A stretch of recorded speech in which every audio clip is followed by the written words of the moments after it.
Salve, salve galera, Davi Silva aqui na voz, começando para vocês mais um vídeo. E hoje galera, a gente vai mostrar para vocês como é que é o consumo real aqui desse Golf TSI modelo 1.4 alemão, câmbio de 7 marchas. Vamos testar todos os modos e ver qual que é o real consumo. Eu tô me deslocando pro meu trabalho, eu vou percorrer uns 40 km, então dá pra gente acelerar, frear, deixar ele aliviado, fazer vários testes pra ver como é que ele se comporta, beleza? Vou botar a câmera aqui na cabeça e eu já volto. Bom galera, eu já tô aqui com a GoPro aqui na cabeça. Não sei se dá pra vocês verem pelo retrovisor aqui, mas estamos aqui, ó. Caramba, ó. Eu preciso ver qual que é o limite das mãos. O limite das mãos é aqui, ó. Vocês conseguem ver daqui mais ou menos. O que quer dizer que aqui no volante vocês vão ver, tipo isso aqui. Pode ser, né? Se eu baixar um... Nossa, que buraqueira, mano. Um tiquezinho de nada fica melhor. Tá bom. Vocês já estão vendo aqui, ó, né? Tipo, aqui nessa altura, nessa linha. Então, tipo, aqui nessa linha. O que dá pra ver muito o teto. Pouco. Agora eu acho que dá pra ver mais. Tipo, já dá pra ver o painel até aqui. Tá legal. Bom, eu não sei se dá pra ver esse painel multimídia. Eu vou botar aqui em dados de viagem. E eu também não sei se vocês conseguem ver aqui. Eu vou colocar consumo real. Eu tô 80 aqui, sem o difusor aberto, me deslocando, né? E esse aqui tá sendo o consumo real que, na medida frenagem e aceleração dentro de rua, ele fica nisso aqui, ó. Lembrando que a velocidade sempre é 40, 50, 60 no máximo na rua. Então o consumo é uma média de 4 a 7 km por litro dentro da rua. Ou seja, para trabalho dentro de rua não é eficiente utilizar o Golf, digamos assim. Não é um carro que você vai utilizar para isso. Apesar que se compara ao consumo aí de uma Hilux, se você já trabalha com Hilux ou então com a caminhonete, você tem um consumo parecido. Então se você trabalha com caminhonete, provavelmente vai ser a mesma coisa, então você não vai sentir diferença. Você trabalha com carro econômico, então você vai sentir muita diferença, ainda mais porque é um câmbio automático. O câmbio manual, você teria uma autonomia melhor. E se eu mudar para o manual, vai mudar alguma coisa? Não. Aqui, mesmo que você mude para o manual, ele não vai deixar de ser um câmbio automático. Mesmo que você faça a troca de marcha quando você acha que era ideal ou necessário, não vai mudar o fato do consumo. Vai dar uma diferença, até que dá, mas muito pouco. E não é legal ficar utilizando um manual em um câmbio automático, sabe? O modo manual não é um manual e a troca não é lá efetivamente agradável. Aí ó, 10. Eu vou dar uma acelerada, né? Porque querendo ou não, tô atrasado. Então já é um motivo pra gente chegar mais cedo. Daqui a pouco eu vou abrir o difusor para ver de fato qual que é o consumo real dele andando, ó. Eu tô a 100 e tá fazendo 14 km por hora. Que é relativo, é bem relativo, até bem tranquilo.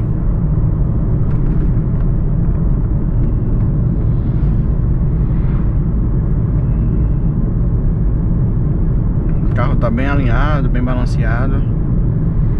Caramba, eu tô atrasado demais.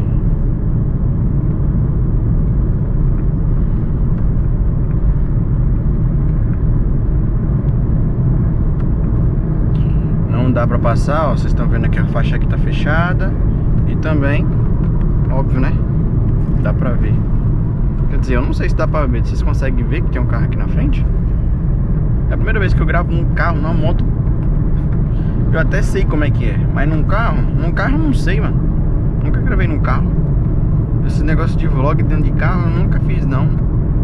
Mas a gente se acostuma. No instante eu ligo o difusorzinho e dou uma acelerada pra vocês verem como, tipo, eu tô dando conservado aqui, ó. No modo conservado, ele vai estar fazendo aqui, ó, não sei se dá pra ver aqui no painel, 11,1 km com 1 litro. Ou seja, essa é a média dele andando a 80 km? Não. A média dele é 80, 90, fica entre 13 e 14 km por litro, que já é muita coisa. E numa pista de muita reta, ou numa pista muito longa, você vai passar 1 hora na estrada, 2, ele vai chegar aos seus 15, 16 km por litro, porque vai estar ali muito tempo numa velocidade constante, sem a necessidade de frenagem, de fazer muita curva, né? E claro, quando fizer a curva, ele tem a estabilidade para fazer curva sem você precisar pisar o pé no freio. Ele é um carro que o sistema de freio dele e o sistema de direção dele facilita muito na hora de fazer curva. É uma tecnologia de carro de 2020. Então, querendo ou não, isso conta bastante para ele, né? Para esse Golf, que é um carro, querendo ou não, é um carro biturbo. Então é muito legal. E tem muita força, obviamente. Por isso que ele bebe tanto. E quando a gente abre o difusor, né? Para quem ainda não entende o que é um difusor, o difusor, ele libera a saída de gases do motor, que entra pelo abafador intermediário, é uma caixa grandona assim que fica no meio, passa pelo intermediário e depois passa para o abafador lá do final, do coletor. São 2 abafadores que todos os carros possuem, a maioria dos carros, sendo ele o intermediário e o coletor final, que é o abafador final. Quando você troca o abafador final para um abafador esportivo, ele vai mudar o barulho? Vai, mas não tanto. Vai ser um barulho tipo assim, considerável, um barulho que você não vai, um barulho que incomoda, e também tipo não vai interferir em absolutamente nada. Você só apenas trocou um abafador por outro. É como você pegar uma moto esportiva, não tirar o coletor e só trocar a ponteira, sabe? Tipo, não vai zoar tanto, mas vai zoar alguma coisa. É basicamente isso. O difusor, ele funciona de maneira diferente. Você instala outro sistema de escapamento nele, onde ele fica entre o escapamento original e o escapamento do difusor. O do difusor, ele não tem intermediário e não tem coletor final. Ele é um direto, ele é uma ligação totalmente direta. Essa é a questão. O ideal é você utilizar na pista, tá? Você não ficar utilizando na rua, nem... Enfim, lugares que tipo tem muito policiamento, guarda de trânsito, essas coisas, porque querendo ou não, vão querer lhe multar por você estar com o difusor. Você tá aqui na pista, você vai pegar uma viagem, você quer escutar um barulhinho bonitinho de vez em quando? Então, esse é o momento ideal, entende? Eu mesmo uso mais pra isso, eu não utilizo na rua, eu utilizo aqui quando eu tô na pista, tranquilo. E... Aí aqui, ó, tô a 60, começando a aumentar a velocidade e ele vai aumentando o consumo porque eu tô acelerando. Depois que ele mantém a constância, aí ele sobe a autonomia novamente. Tipo, aqui ó, vou manter a constância aqui nos 80. Ele já vai subir, tá vendo? Nos 80 aqui. Vamos ver se ele vai chegar a média de consumo real. Olha, ó, tá na média, tá entre os 15 e 16 km consumindo em tempo real. Mas é essa média aqui, ó, entre 11 a 15 km por litro na velocidade de 80 a 100, sempre nessa variação. E não muda tanto, tá? De 80 para 100 o consumo não muda. Então você pode tanto andar em 80 quanto andar em 100, o consumo vai ser a mesma coisa. Por mais que um diga, altera, muda alguma coisa. Não muda, já testei. 80 é o mesmo consumo e 100 também é o mesmo consumo. Passou disso, quando você chega em 120, ele vai liberando seus 10 para 10,5 por litro, basicamente. Então, é um carro muito eficiente, não tenho o que reclamar. Lembrando que eu tô com o ar desligado. Eu vou ligar o ar aqui agora, né? Acabei de ligar o ar, vai mudar alguma coisa? Não. Uma vantagem mais legal desse carro é que tanto com o ar desligado quanto com o ar ligado, o consumo, tipo assim, não varia muita coisa. Digamos que varia se ele vai fazer tipo 11,5, ele vai fazer 11,4. A variação é tipo de 100 metros de combustível, basicamente. Então é muito bacana esse carro. Ele tem essa autonomia aí, isso é interessante. Eu acho bacana demais. Vocês podem ver aqui, ó, eu tô bem aliviado, tô a 120 e ele tá fazendo seu consumo de 20 sem acelerar, sem nada, só com o pé aliviado mesmo. Então é bem legal. Vamos abrir agora o difusor pra vocês verem se muda alguma coisa. tá aberto, não sei se dá pra escutar. Eu espero que dê. Eu acho que dá pra escutar um pouquinho. E agora, o que mudou? Ele vai variar uma média de 6 ponteiros mais ou menos. Ou seja, se era 13.6, ele vai para 13.0.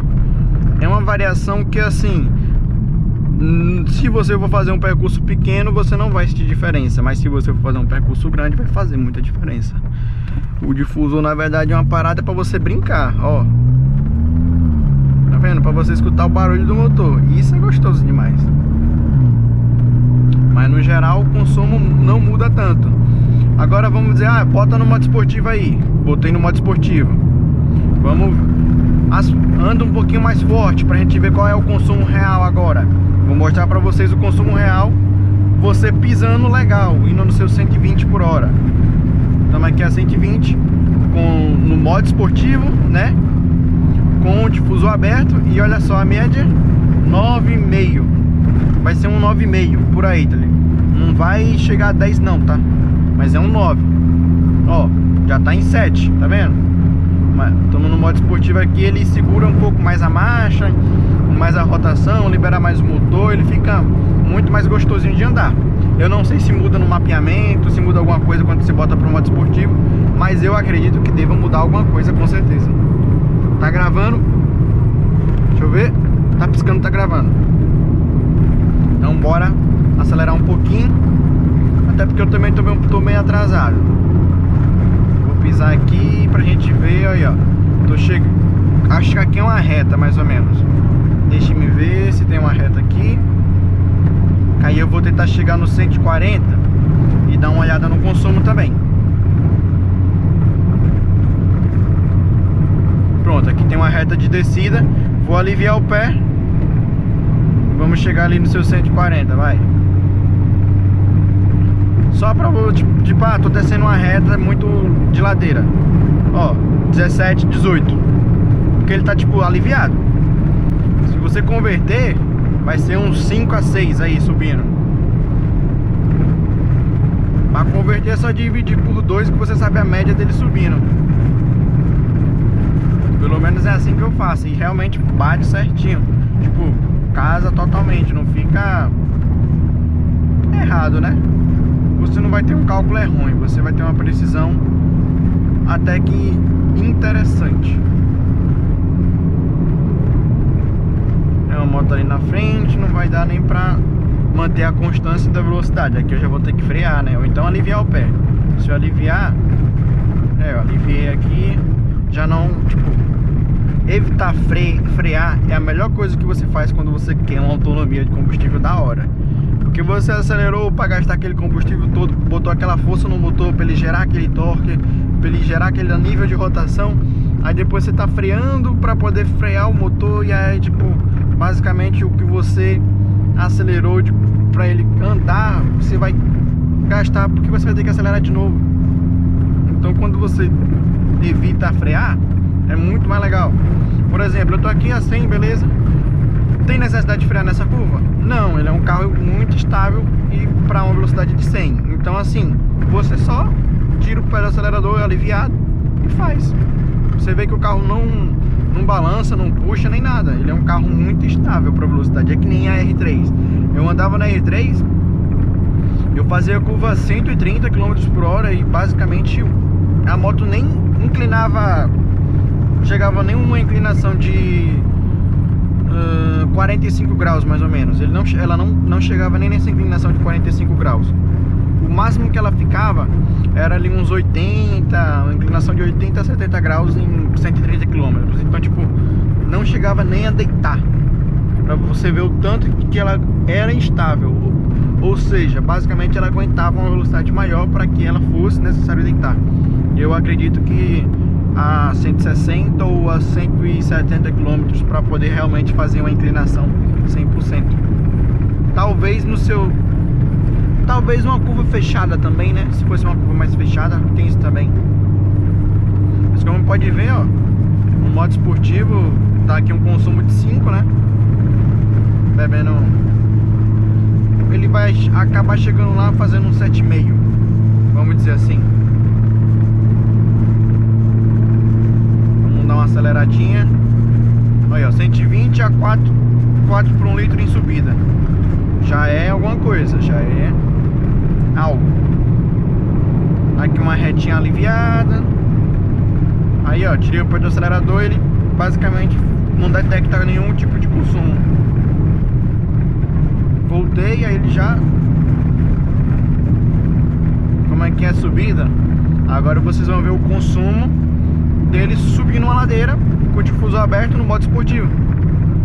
Lembrando que eu estou usando o modo esportivo desde a metade do caminho. Então vocês podem ter noção que com o difusor fechado e sem utilizar o modo esportivo, ele vai ter um consumo bem maior, bem menor no caso, né? Vai ter uma autonomia maior.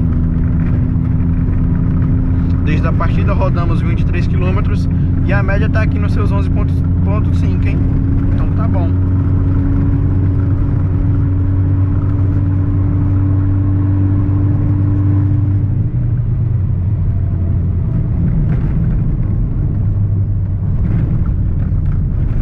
Tem um carro escolar aqui. 7h22, estamos bem atrasados. A pista está um pouco molhada, então assim, tem que tomar cuidado. Porém tem uma vantagem que eu tenho contra todos os carros que estão aqui, hein?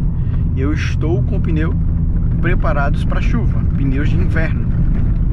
Então isso ajuda muito, porque os pneus de inverno eles têm um corte maior, o que facilita que o grip dele nas pistas molhadas seja muito mais eficiente que os pneus convencionais como os que estão aqui na frente desse carro.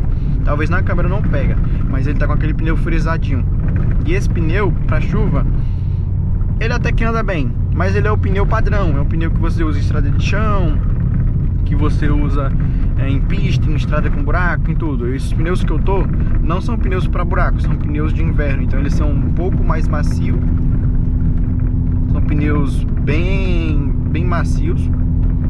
Eles não aguentam buraco, porém aguentam velocidade. Então isso conta muito, principalmente para sua segurança.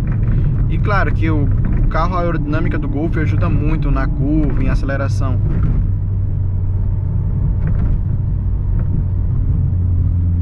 Ele quer, ó, ele deu a seta para passar ou ele deu a seta para entrar. Tá as duas, uma, ele vai entrar.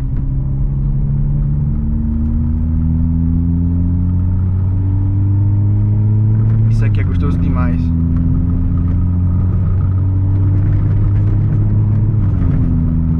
Barulho de escutar a troca de marcha não tem preço. Quando ele enche a turbina, ele tem um torque incrível.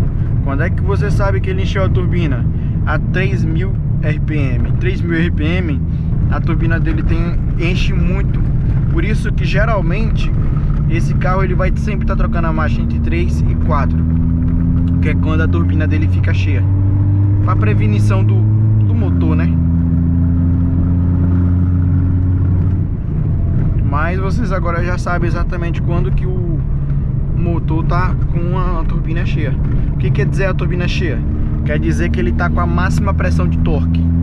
E aí, a partir do 3.000 giros, ele já começa ali a entrar na máxima pressão e ele já tem uma força, ele dá uma liberada no motor muito incrível. Então acima de 3.000 giros pode ter certeza que o torque é muito brutal. Ele vai entregar tudo.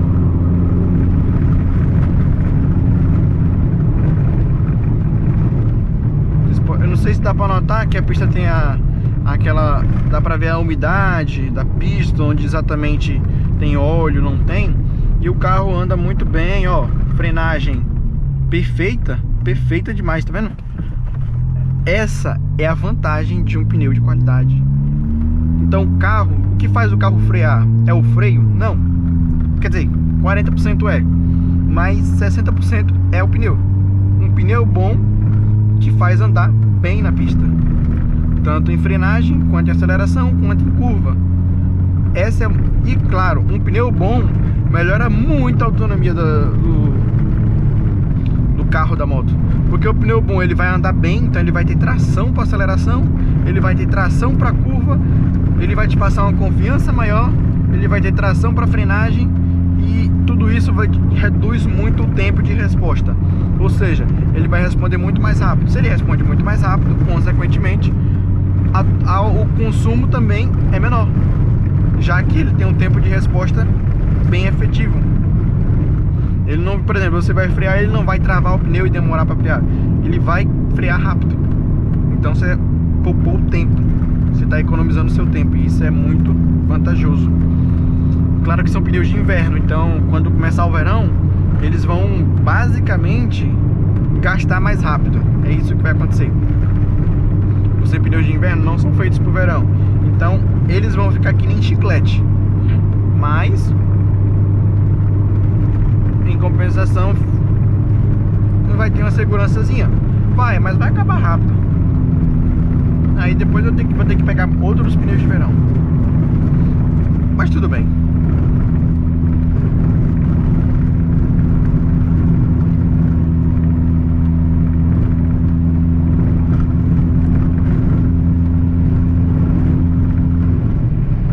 Enfim, galera, é basicamente isso, né? Sobre o consumo do carro, não tem muito o que falar. Então, vou parar por aqui. Espero que vocês tenham gostado do vídeo. Já deixa aquele like, se inscreve no canal e acompanha, porque todo dia tem vídeo novo aqui, hein?